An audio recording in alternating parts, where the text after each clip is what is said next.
Hello, this is video 6 of a series of 10 that I'm making, which is all introductory material on various aspects of picking fast. The very first video was not quite as good as I wanted it to be. The second one was a bit better. I think they're gradually improving, so hopefully this one will be even better than the previous 5, but we shall see. Ultimately that depends on what information you're looking for. This video is about the chromatic scale and using it in solos and how to train it up so that you can shred with it and still sound good and melodic. So this is all about using it in improvisation and building speed. So the chromatic scale, rather than playing it in a row, what we do is I use this technique, or this pattern. There's a reason for that, because it fits in with the blues.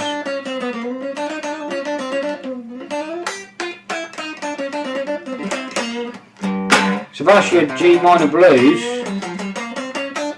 and all I'm doing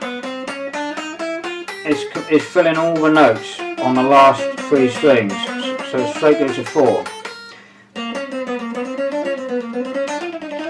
And I use this pattern. So what I'll do, I'm going to miss out a lot of stuff here. It's not really a lesson, it's just a quick thing on what I do and how I practice a chromatic scale. You might find it useful.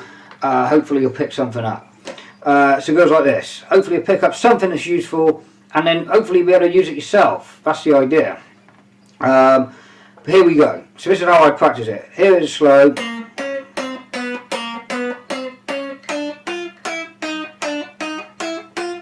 And slower.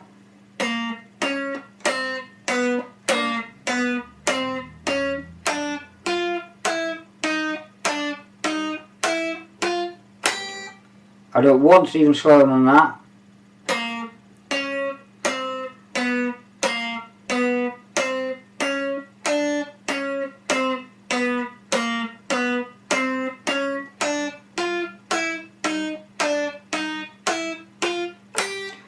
Okay, the last one there was actually the full pattern.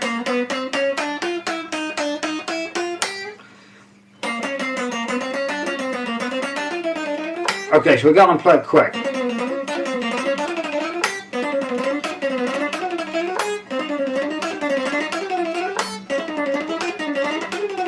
I do every single fret from 2 to 14.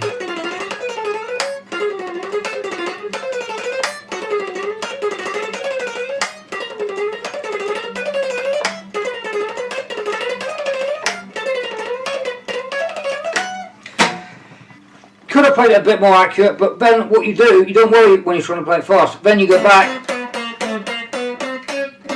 and you play it slow. Okay, and you do all of them again.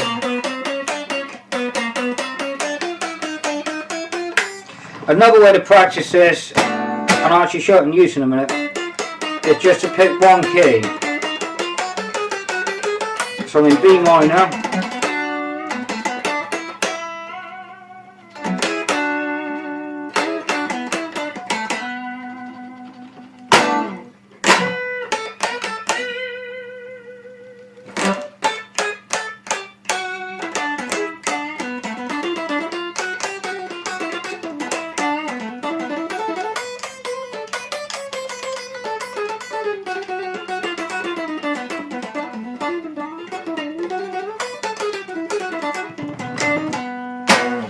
B minor.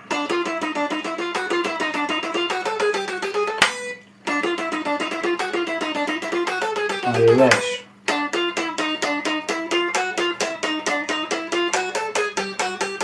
So many times slow, followed by so many times fast.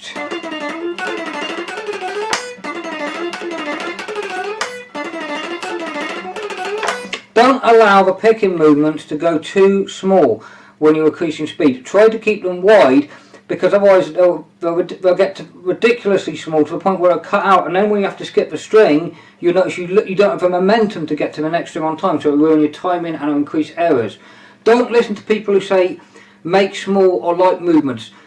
Anyone talking about shredding who says make small or light movements, especially if they say to do that when practicing, is 100% wrong, and it's as simple as that. So please don't listen to them. You'll find 99% of them who say that either can't shred, and the ones who can must have just forgotten how they practice, because you don't get good like that. You get good by hammering it in.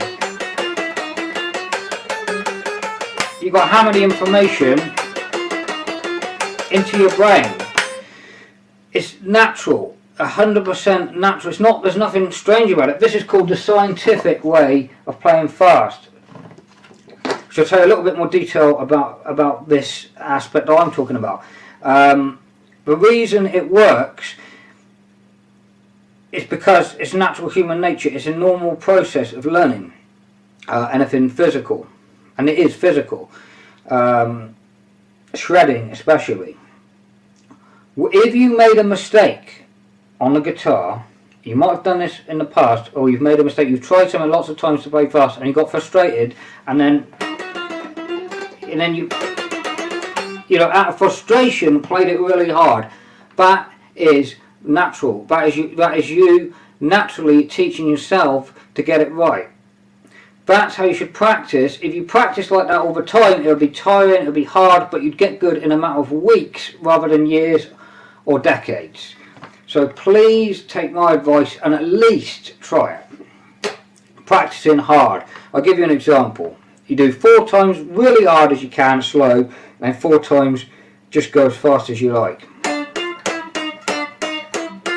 And you're hitting your fingers really hard, and you're picking wide and hard.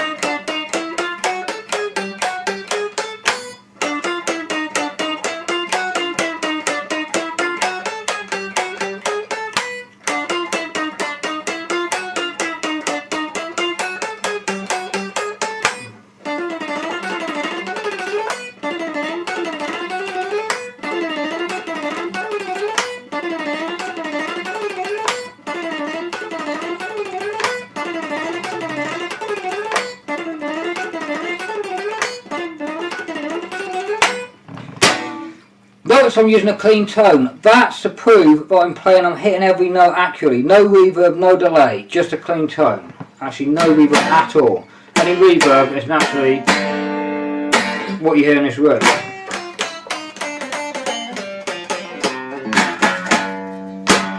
So that's how you play, hard. Okay, one more thing, because I didn't want to make it, I don't want to make this lesson too long. Well, it's not really a lesson, it's more of a talk. Keep the video a little bit shorter this time, so it's more concise, because otherwise I can talk about all kinds of things. I could talk literally for hours. I could do a 10-hour video very, very easily. Okay, a lot of people I don't think could do that. I could, but people might find it boring because I meander from one thing to another, so I've got to keep it on topic. This is the Dorian scale. If you've been playing for a while, you might be familiar with it. In the key of E minor, it's from A Dorian. From the 4th string, it's 4, 5, 7. Next string, 4, 5, 7. Next string, 5, 7, 8. 5, 7, 8. Notice it doesn't use fret 6. You can, if you wanted to take the, if you're on this scale and you wanted to make it sound, chromatic, or you wanted to make your solo sound more jazzy, or any, you know, the chromatic scale doesn't have to just be jazz. It can be used. It can add to anything. Some people have a tendency to say it makes it sound a little bit more jazzy. That's understandable. So you could use this to make something sound more jazzy, or you could use it just whenever you think the chromatic scale is going to suit. All you do is you use the fret 6 in addition to the scale. So you're basically filling in that gap.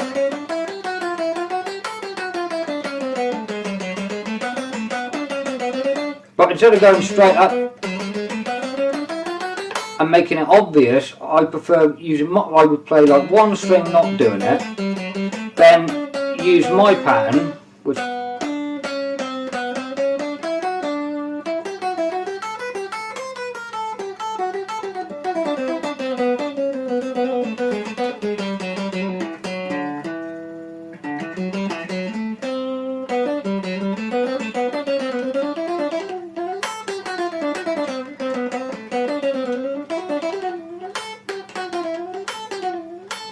play it's quite smooth. You can still play light. When I'm improvising, I don't always play. The playing hard is to do with the practice. There's dynamics in real improvising. You've got. I'm talking about practice, not being musical. When you practice the way I practice, once you've got these pieces, once you've got these exercises really good, you'll be so confident with the scale, you'll be able to use it really smoothly in improvisation, and that's the point of the way I practice. It's not just for shredding, as in playing the way that most people view shredding, just playing an exercise fast, which is insulting to be honest. It's generally just playing fast gets confused with just rehearsing exercises. The way I rehearse exercises is so that they can then be used in improvisation, not just so that I can show off how fast I did the exercise in a short YouTube video. Okay, this is why I make these videos unedited, where it's just me playing naturally. If I was just about showing off my speed, I would practice one exercise over and over again for hours, film it 100 times or something, and then pick the very best one and then upload that onto YouTube, but I don't do that. I might do just for variety, but you know, it's not going to help anyone. If I'm helping somebody, I explain how to play fast so that you can improvise, be musical and come up with some great things, rather than just be stuck with the exercises. So the exercises are a means to an end, not the ends.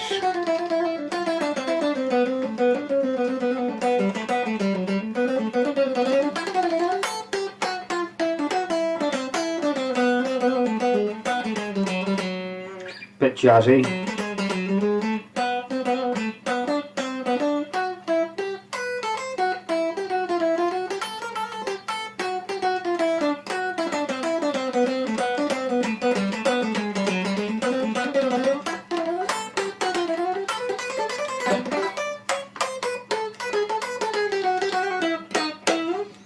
That's good enough.